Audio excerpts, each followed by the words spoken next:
আরে এটা জায়গায় তো না ফাঁক, সারা রাত ধরে এই জায়গায় হলো গাঁজা খায় আর হলো সিদ্ধি নিয়ে পোলাবাইন বইসা থাকে। তুমি হিন্দু? হিন্দু না মুসলমান? আমি আগে মানুষ, তারপরে আগে সবার অধিকার, তারপরে আমার ধর্ম আনবেন। তুমি ধর্ম আগে আনবেন না। ধর্ম তুমি আগে ধর্ম ব্যবসায়ী আমি করতেই নি তো। তুমি কি বলছো আগে বলো? আমি কি বলছি? তুমি বললা কেন? আমি কি বলছি? তুমি গির্জা নির্মাণ করবে? অবশ্যই করবো, যদি এতে মসজিদে তাহলে গির্জা করার অধিকার আছে, এটা হিন্দু ভাই তুমি অধিকার এটার মধ্যে আছে। গির্জা করবা? এটার ভিতরে না, এর পাশে করবো আমি। পাশে করবা কেন? অবশ্যই করবো, তার না মসজিদ তোমার করতেছেন গির্জা তো এখানে আছে। তার না তো মসজিদ এই পাশে আছে। আছে?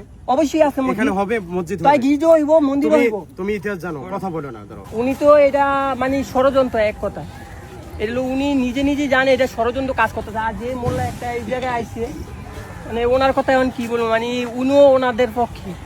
এখন এই জায়গায় হইলো যদি মসজিদ হয় তাহলে মন্দিরও হইব, কারণ সরকারি জায়গায় সবারই দখল করার অধিকার আছে। যদি উনি দখল করে তাহলে ওনারা পারবে না কেন?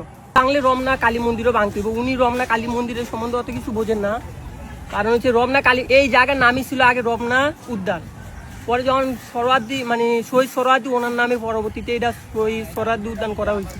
কিন্তু উনি ওই দিনটা বললো যে যদি এই মসজিদও ভাঙে তাহলে ওই মন্দিরও ভাঙতে হইব, মানে ওনার ভিতরে আসলে একটা ষড়যন্ত্র কাজ করতে আসবে। এখানে যদি স্থায়ীভাবে মসজিদ হয় তাহলে এখানে মন্দিরও হইব, গির্জা হইব, কারণ সরকারি জায়গা এই জায়গায়। উনি হচ্ছে স্থায়ী মানে সরকারি জায়গাটারে উনি স্থায়ী করতে চাইতেছে। এখন উনি চাইতেছে মানে এই জায়গায় উনি যদি চাইতো যে একটা ঘর তৈরি করতো ওনার থাকার জন্য, তাহলে সেটা আমি কিছু বলতাম না, কারণ উনি হইলো ধর্মটারে নিয়ে আইসে এনে, মেন মসজিদটারে নিয়ে আইসে এনে, কারণ জানে যে এখানে ঘর অনেকে হইতে দিব না, এই জন্য উনি মসজিদ লিয়েছে এই জায়গায়। ঠিক আছে, আরে এটা জায়গায় তো না ফাঁক, সারা রাত ধরে এই জায়গায় হলো গাঁজা খায় আর হলো সিদ্ধি নিয়ে পোলাবাইন বইসা থাকে, জায়গায় না ফাঁক। আর যে পাগল হতো আরো বেশি পাগল, মানে ওই না ফাঁক।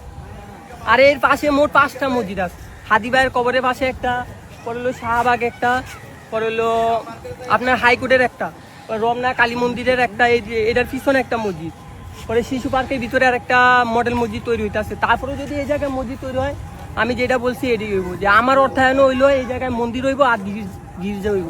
তুমি কি বলছো আগে বলো? আমি কি বলছি? তুমি বললা কেন?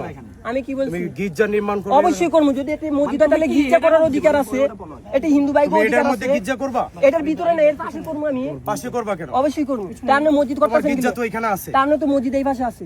আছে?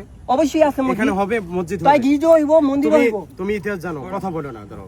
কথা বলো না, শোনেন। এই জায়গা পুরো নাম আগে ছিল রমনা উদ্যান, পরবর্তীতে শহীদ সরোয়ার্দী ওনার উদ্যানের নাম করছে শহীদ সরোয়ার্দী। তোমার ওই ইতিহাস বলা লাগবে না, সংক্ষিপ্ত কথা হচ্ছে আল্লাহর পক্ষ থেকে যেখানে ইব্রাহিমের আচ্ছা, এখানে হাদিস হইলো অনেক হাদিস আইবো, দাঁড়ায় কথা বলো না, হাদিস হইলো অনেক হাদিস আইবো। কথা বলো না, আপনাকে বলেন কথা। ইব্রাহিম নবীর মাধ্যমে পৃথিবীর ভিতরে ফেরেশতার মাধ্যমে পাথর নিক্ষেপ করা হয়েছে, সেখানে যেখানে পড়ছে সেখানে একটা মসজিদ হবে। অতএব আল্লাহ যেখানে কবুল করবেন সেখানে কি একটা মসজিদ নির্মাণ হবে। আমি একটা কথা বলি, এতদিন পর্যন্ত এখানে মসজিদ ছিল না। মসজিদ না থাকার কারণে পাশে মসজিদ আছে, এখানেও মসজিদ আছে, বাইরে মসজিদ আছে। এখানে মসজিদ যদি না থাকতো তাহলে আমি কি করতাম? আমার নামাজ পড়তে হবে, আমি সেখানে বাইরে যাই নামাজ পড়তাম। যেহেতু এখানে নামাজের ব্যবস্থা করা হয়েছে, আমি কি করব? এখানে নামাজ আমি পড়ে নিলাম।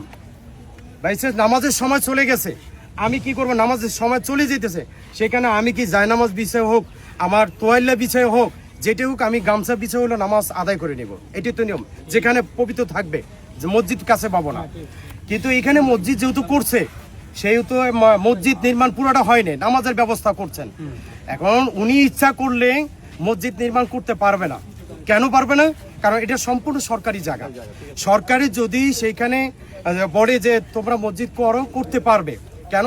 সমস্ত মসজিদ মুসলির যদি চায় যে আমরা কি করবো, এখানে মসজিদ চাই, এখানে নামাজ পড়বো, তাহলে সরকার যদি বিবেচনা করে সচিবের মাধ্যমে আমরা একটা লিখিত দরখাস্ত দিতে পারি যে মসজিদ বানানোর জন্য। সরকার যদি সেও মনে করে তাহলে মসজিদ হবে, আর যদি না হয়, সে যদি অন্যভাবে চিন্তা ভাবনা করে যে না এই রমনার বাইরে বা কোনো জায়গায় একটা মসজিদ হোক, বা সেটা ডিসিশন সরকার দিবে। কারণ এটা আপনারা আমার জমিন নয়। কারণ আপনাকে যদি এতই প্রয়োজন হয় আশেপাশে যাইবেন নামাজ পড়বেন, কিন্তু এই জায়গায় সরকারি জায়গা আপনারা তেমনি দল করতে পারেন না। যদি এই জায়গায় মসজিদ হয় তাহলে মন্দির হইব, গির্জা হইব এই জায়গায়।